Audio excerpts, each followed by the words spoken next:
Welcome back to the Hoosiers and Yanks, where we talk everything Canada soccer and U.S. soccer. Tonight, I will be reviewing the United States, or the friendly matchup between the United States and Jamaica in the Women's Summer Series, which is a friendly tournament. And the USA would take this one 4-0 over the Reggae Girls at BVBA Stadium in Houston, Texas, which is the home of Houston Dynamo for MLS and the home of Houston Dash for the NWSL, which is the Women's League. And now in this game, the United States changed up the lineup a bit. They did play a 4-3-3, but one notable change in the back is the keeper, Adriana French, getting the starting nod over one of the main keepers. And we got to remember the USA is trying out different options for the Olympics. So this is this whole point of this tournament too, just trying out different players to see where they fit and how they can contribute towards the Olympics. But other than Adriana French in the starting lineup, you have Crystal Dunn, Tiana Davison, Abby Dahlkemmer, Emily Sonnet, and you go Katrina Marcario, Lindsay Horan, Rose Lavelle, Christian Press, Carly Lloyd, and Margaret Purse, or as she prefers, Mitch Purse. But we go right into the game, and it doesn't take too long at all for action to really show up. As we go, not even a minute in, 24 seconds in. Beautiful ball. Emily Sonnet runs down the sideline, passes it to Rose Lavelle. Then she leaves it to Lindsay Horan in the box. Finally, she gives it to Carly Lloyd. She shoots, and Carly scores. The USA are already up 1-0. It's a flying start for the USA. Just what I was looking for personally after compared to the last game against Portugal, where they really struggled to find something in the final third. But this time they find something. It's 1-0 USA, just 24 seconds in. And just what I was looking for, probably what they were looking for too, in terms of improvement from last game. But it's big. It's big. 5th minute, Carly Lloyd gets a ball from a cross that hits the bar. She shoots it and it hits the bar. Not the cross doesn't hit the bar, but she gets a cross. She shoots, it hits the bar. But another great chance for the United States there. 7th minute, there's a penalty. Christian Press is brought down by the Jamaican defender. Lindsay Horan steps up and takes it and scores right down the middle. She's cool, calm, collective. 2-0 USA. And just like that, the USA have a cushion. Jamaica in the 17th minute would have a scoring opportunity, but Emily Sonnet would do some great defending to keep them off the score sheet as she blocks the shot of one of the Jamaican attackers. We go to the 22nd minute where things get better for the United States. Christian Press delivers a great ball to Margaret Purse, or Mitch Purse, and she scores 3-0 USA. And so far, the USA finishing in the final third has been above par, really above par, maybe not even par, just excellent so far. But there's still a lot of game left. 45th minute, a beautiful cross comes in for Emily Sonnet. She finds Sam Mewis. She shoots, but it hits off the crossbar and it's saved. Already off the face of the Jamaican keeper after Carly Lloyd hits a bullet. And really shocking moment there to see any time a player gets hurt. But she took that one right to the face, and that hurt a lot. But then it's halftime, and we know that there's massive improvement from USA women so far in terms of attacking in the final third. But there's still a whole nother half left, and we got to see what goes on. 60th minute, free kick comes in for the USA. It's driven into the box for a scramble, but no one converts. Then we go to the 63rd minute where Sam Mewis sends a ball in for Christian Press, but she puts the ball over the bar. And really another couple of great attacking opportunities here. But really after the 63rd minute, the USA really take their foot off the gas just to prevent any injuries, or just really trying to conserve energy and just kind of let Jamaica try and create some chances of their own. But it would take all the way to the 84th minute really for Jamaica to generate another chance, as they would have a one-on-one with a breakthrough opportunity, but she shanks it, and it turns out not to be a threat at all. Then the 90th minute, USA earns a free kick. It's swung in, but it's headed wide. But then in the 2nd minute of stoppage time, Sam Mewis runs into the box, shakes the defender, cuts back, sends the ball into the box again. Alex Morgan is there to head it home.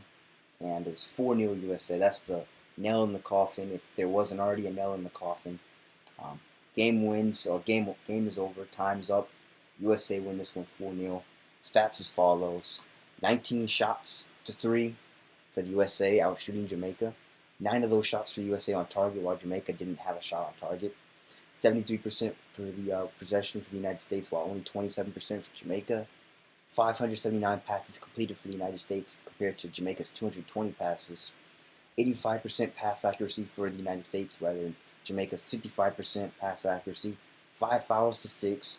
No yellow card for the United States. They didn't have a yellow card. Jamaica had 1 yellow card. There were no red cards. 4 offsides for the United States to Jamaica's 1, and 5 corners for the United States to Jamaica's 1. So overall, the stats once again show that the USA did a good job in terms of dominating possession and passing, right? But one thing I was looking for, right, was I want to see them improve, which was what are they going to do in the final third? And I got my answer. The 4 goals I saw, even including the penalty, although the penalty goal was kind of a build-up to that. But those 4 goals I saw were just brilliant.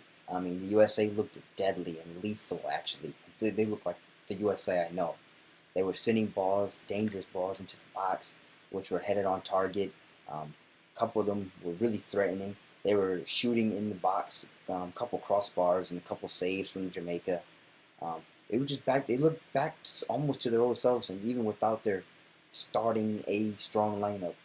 And this was just really an improvement from what I saw against Portugal. Rather than they had all these shots, but just none of them, or very few, were on target. This game, these had quite a bit. 4 of those were actually going to the back of the net, and I say massive improvement for the United States when it comes to scoring in the box. But we'll see where they can also keep that momentum up going to their final friendly match in Austin against Nigeria. But this game, massive improvement from the last in terms of scoring in the final third. And then,